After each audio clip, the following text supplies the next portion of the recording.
नमस्कार मंडळी, श्री स्वामी समर्थ. स्वामी महाराज तुमच्या सर्व चांगले इच्छा पूर्ण करो ही स्वामींच्या चरणी प्रार्थना करते आणि आपल्या आजच्या व्हिडिओला सुरुवात करते.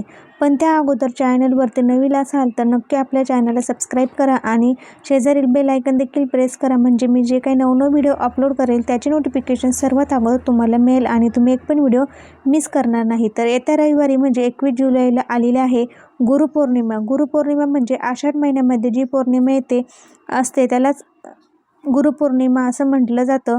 तर गुरुपौर्णिमा साजरी करतोच, पण आपल्याला काही उपाय सेवा करायचे असतात. गुरुप्रती कृतज्ञता व्यक्त करायची दिवस हा असतो.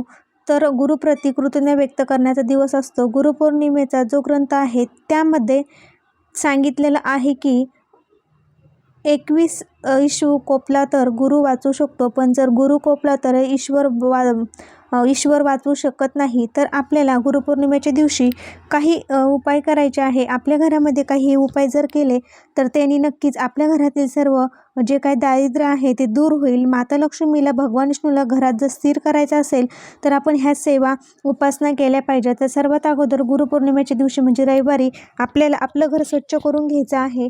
जाळी जळमाटे आहे ते काढून घ्यायचं आहे. तुमच्याकडे जर स्वामींची मूर्ती असेल तर त्यावर तुम्ही अभिषेक देखील करायचा आहे. त्यांना चाफ्याचे प्रिय असलेले फुलं देखील अर्पण करायचे आहे. तर अशा प्रकारे ते मी घराची साफसफाई स्वच्छता करून घेत आहे. जाळी जळमाटे काढून मी घर स्वच्छ करून घेतलेलं आहे, झाडू मारून घेतलेला आहे.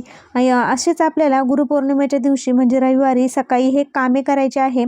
मी झाडू मारून झाल्यानंतर आता मी फरची पुसून घेणार आहे. तर फरची पुसताना मी पाण्यामध्ये खडे मीठ आणि हळद टाकणार आहे, कारण की खडे मीठ आणि हळद ही जे काय आपल्या घरामध्ये नकारात्मकता असते, जे काही दोष असतात ते दूर होण्यासाठी मदत होते. तर त्यासाठी थोडीशी खडे मीठ आणि थोडीशी हळद मी पाण्यामध्ये टाकून घेणार आहे आणि ते टाकल्यानंतर मी आपली फरची पुसून घेणार आहे. तर नक्कीच तुम्ही 21 तारखेला म्हणजे रविवारी गुरुपौर्णिमेच्या दिवशी घरात हे कामे करायचे आहे. तर अशा प्रकारे मी ते हे पाण्याने फरची स्वच्छ पुसून घेणार आहे. सर्व घरातील फरची आपण अशाच पाण्याने पुसायची आहे. तर असे आपण जर हे छोटे छोटे कामं केले तर नक्कीच माता लक्ष्मी घराकडे आकर्षित होते आणि घरामध्ये स्थिर राहते. तर त्यासाठी तुम्ही गुरुपौर्णिमेच्या दिवशी हे कामे करायचे आहे. तर आपल्याकडे स्वामींची मूर्ती जर असेल त्यावर तुम्ही अभिषेक करायचा आहे, अष्टगंध, फूल, अक्षता अर्पण करायचं आहे. आवडीप्रमाणे त्यांना नैवेद्य दाखवायचा आहे. त्याचप्रमाणे त्यांना प्रिय असलेले फुलं म्हणजे चाफ्याचे फुलं त्यांना अतिशय प्रिय आहे ते त्यांना अर्पण करायचे आहे.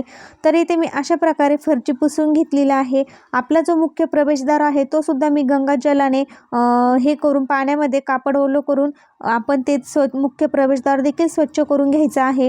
कारण की आपलं मुख्य प्रवेशद्वार स्वच्छ आकर्षित असेल तर माता लक्ष्मी आपल्या घराकडे आकर्षित होते.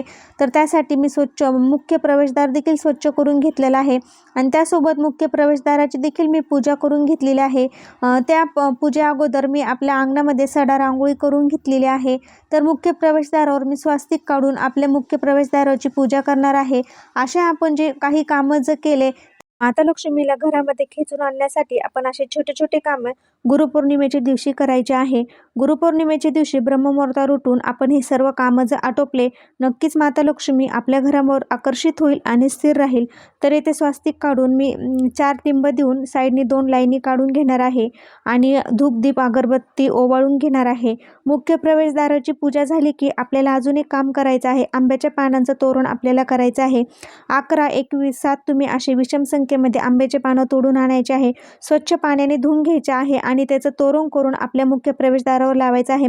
तोरण लावताना आपण काय करायचं आहे, त्याला हळदी कुंकवाचे टिपके देऊन मग ते तोरण आपल्या मुख्य प्रवेशद्वारावर लावायचं आहे. आपल्याला दररोज अन्न पुरवणारी म्हणजे आपली अन्नपूर्णा. अन्नपूर्णा म्हणजे आपली गॅस शेगडी आणि आपल्या देवघरातील अन्नपूर्णा. तर आपल्या देवघरातील अन्नपूर्णाची देखील आपण पौर्णिमेच्या दिवशी म्हणजे गुरुपौर्णिमेच्या दिवशी पूजा करून घ्यायची आहे. तिला अभिषेक करायचा आहे. तिच्या खालचे तांदूळ आहे ते दर पौर्णिमेला आपण बदलायचे आहे. त्याचबरोबर आपण सकाळी काही करण्या अगोदर आपल्या गॅस शेगडीची पूजा करून घ्यायची आहे. स्वच्छ पुसून घ्यायची आहे. स्वास्तिक काढून हळदी कुंकू, धूप दीप अगरबत्ती ओवाळून गॅस शेगडीची देखील आपण या दिवशी पूजा करून घ्यायची आहे. अशा प्रकारे 4 बिंदू देऊन साईडनी मी 2 लाईनी काढून अशा प्रकारे मी गॅस शेगडीची देखील पूजा करून घेणार आहे. फूल अर्पण करून घ्यायचं आहे. गॅस शेगडीपाशी दिवा लावायचा आहे. मनोभावे नमस्कार करायचा आहे. आपल्याला वर्षानुवर्ष म्हणजे दररोज अन्न पुरवणारी पुरवणारी म्हणजे आपली गॅस शेगडी आणि आपली अन्नपूर्णा देवी, तर त्याची आपण अन्नपूर्णा देवीचं हे करून त्याची पूजा वगैरे करून घ्यायची आहे. असे मी गॅस शेगडी देखील स्वास्तिक काढून त्याची पूजा करून घेणार आहे. तर अशा प्रकारे गॅस शेगडी स्वच्छ क्लीन करून मग मी गॅस शेगडीची देखील पूजा करून घेतलेली आहे. धूप-दीप अगरबत्ती ओवाळून फुलं अर्पण करून मग गॅस शेगडीची पूजा करून त्यानंतर आपण त्याच्यावर स्वयंपाक, चहा वगैरे करायचा आहे. तर पौर्णिमेच्या दिवशी असे तुम्ही हे कामं नक्की करा. त्यांनी माता लक्ष्मी, अन्नपूर्णा देवी आपल्या प्रसन्न होईल आणि आपल्यावर कृपा आशीर्वाद राहील. त्यासाठी आपण प्रत्येक पौर्णिमेला घरामध्ये हे कामं करायचे आहे. तर ही 21 तारखेला रविवारी आषाढ म्हणजे गुरुपौर्णिमा आहे. तर नक्की तुम्ही आवर्जून हे कामे करा, मनोभावे नमस्कार करा आणि आपलं अन्न साठा कधी कमी पडू नये अशी प्रार्थना करा. तर आपल्या घरामध्ये बघा देवीने आकर्षित व्हावे, आपल्या घरामध्ये कायमस्वरूपी राहावं, त्यासाठी आपण मुख्य प्रवेशद्वारावर एक मंगल कलश देवीला प्रसन्न करण्यासाठी लावायचा आहे.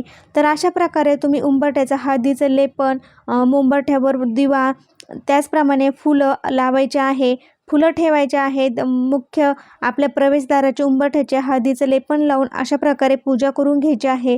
माता लक्ष्मी यांनी देखील खूप आकर्षित होते, घरात कायम स्थिर राहते. त्यासाठी तुम्ही गुरुपौर्णिमेच्या दिवशी हा मंगल कलश देखील दारावर ठेवा, लक्ष्मीला प्रसन्न करण्यासाठी, लक्ष्मीला घरात आणण्यासाठी. आणि उंबरठ्यावर हळदीचं लेपन करायला विसरू नका.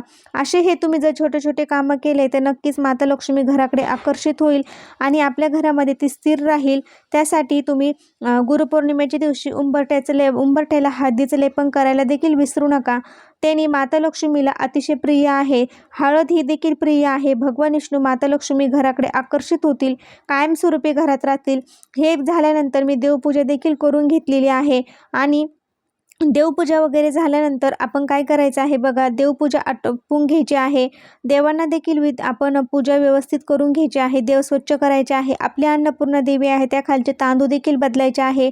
तुम्ही तुमच्या घरामध्ये श्रीयंत्र असेल तर त्याच्या खालचे देखील तांदूळ बदला.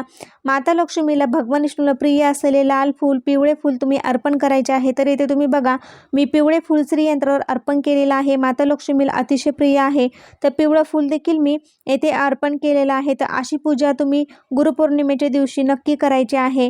त्याने देखील माता लक्ष्मी आकर्षित होते. तर अशा प्रकारे मी इथे देवपूजा आटोपल्यानंतर तुळशीची देखील पूजा करून घेतलेली आहे. तुळशी मातेला देखील आपण फूल, धूप, दीप, अगरबत्ती लावायचं आहे. माता लक्ष्मीला आकर्षित करण्यासाठी आपण तुपाचा दिवा तुळशीसमोर लावायचा आहे. तुळशीला रांगोळी, उदबत्ती, तुळशी मातेची विधिवत पूजा करून घ्यायची आहे. तुळशी माता ही आपल्या घरामध्ये कधी वाईट संकट, अडचणी येऊन देत नाही, ती स्वतःवर ओढून घेतला राहते. भगवान विष्णूंना तुळस ही अतिशय प्रिय आहे, त्यामुळे तुळशीसमोर तुम्ही तुपाचा दिवा नक्की लावा. त्यांनी माता लक्ष्मी आणि भगवान विष्णू आकर्षित होऊन आपल्या घरामध्ये येतील. त्यासाठी गुरुपौर्णिमेच्या दिवशी तुळशीला तुम्ही तुपाचा दिवा लावायला विसरू नका. तुळशी मातेची देखील अशा प्रकारे पूजा करा. कच्चं दूध, थोडं पाणी तुम्ही अर्पण केलं तरी चालेल. तर गुरुपौर्णिमेला सकाळी तुळशी मातेची देखील विधिवत पूजा करून घ्यायची आहे. 11 प्रदक्षिणा मारून आपल्या अडचणी दूर कर, आपली जी काही इच्छा आहे ती सांगायची आहे.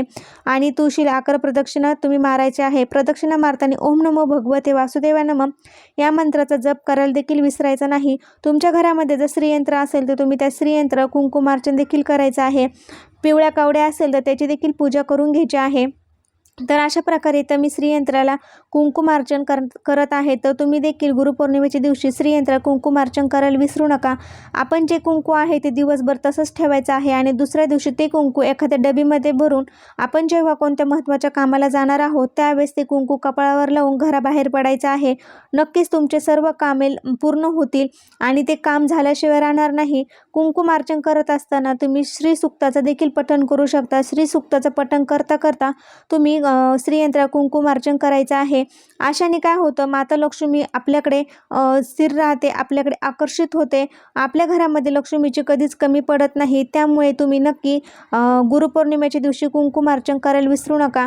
तुम्ही जर श्रीयंत्र आणलेलं नसेल तर तुम्ही गुरुपौर्णिमेच्या दिवशी श्रीयंत्र, पिवळ्या कवड्या, कमळ घंटेची माळ देखील आणू शकता. अशा ह्या वस्तू माता लक्ष्मीला अतिशय प्रिय असल्यामुळे तुम्ही गुरुपौर्णिमेच्या दिवशी आणले तरी चालेल. तुमच्या घरात जर नसतील तर तुम्ही नक्की या योगावर तुम्ही ह्या वस्तू घरात आणल्या तरी चालेल. त्याचप्रमाणे इथे श्रीयंत्राची मी कुंकुमार्चन करून घेतलेलं आहे आणि कुंकुमार्चन झाल्यानंतर मी श्रीसूक्त वाचून घेणार आहे. होईल तेवढी सेवा करायची आहे. ओम नमो भगवते वासुदेवाय नमः या मंत्राचा जप करायचा आहे. तुम्ही या दिवशी सत्यनारायणाची पूजा देखील आपल्या घरामध्ये संध्याकाळी करायचं आहे. आपल्या घरामध्ये लक्ष्मी राहावी म्हणून तुम्ही प्रत्येक पौर्णिमेला सत्यनारायणाची जर पूजा घरामध्ये केली, प्रत्येक पौर्णिमेला केली तरीही चालेल. तर तुम्हाला शक्य असेल तर संध्याकाळी तिन्ही सांजे वेळी तुम्ही घरामध्ये घरच्या घरी सत्यनारायण पूजा करायची आहे. अशा प्रकारे गुरुपौर्णिमेच्या दिवशी तुम्ही हे जर कामं केले तर नक्कीच भगवान विष्णू माता लक्ष्मी घरात आकर्षित होतील, स्थिर राहतील. घरामध्ये कधीच लक्ष्मीची कमी भासणार नाही. तुम्हाला शक्य असेल तर पौर्णिमेच्या दिवशी तुम्ही भगवान विष्णूंना तुळशीपत्र अर्पण करायला विसरू नका. पिवळे फूल असेल तर ते देखील तुम्ही भगवान विष्णूंना अर्पण करू शकता. अशा ह्या सेवा तुम्ही छोट्या सेवा छोटे कामं जर गुरुपौर्णिमेच्या दिवशी आपल्या घरामध्ये केले तर नक्की सर्व अडचणीतून सुटका होईल आणि आपल्या घरामध्ये लक्ष्मी कधीच कमी पडणार नाही. घरामध्ये लक्ष्मी कायम स्थिर राहील. कसा वाटला व्हिडिओ ते कमेंटद्वारे नक्की सांगा. तुम्हाला जर व्हिडिओ आवडला असेल तर तुमच्या मित्रपरिवारामध्ये शेअर करायला विसरू नका. श्री स्वामी समर्थ. धन्यवाद.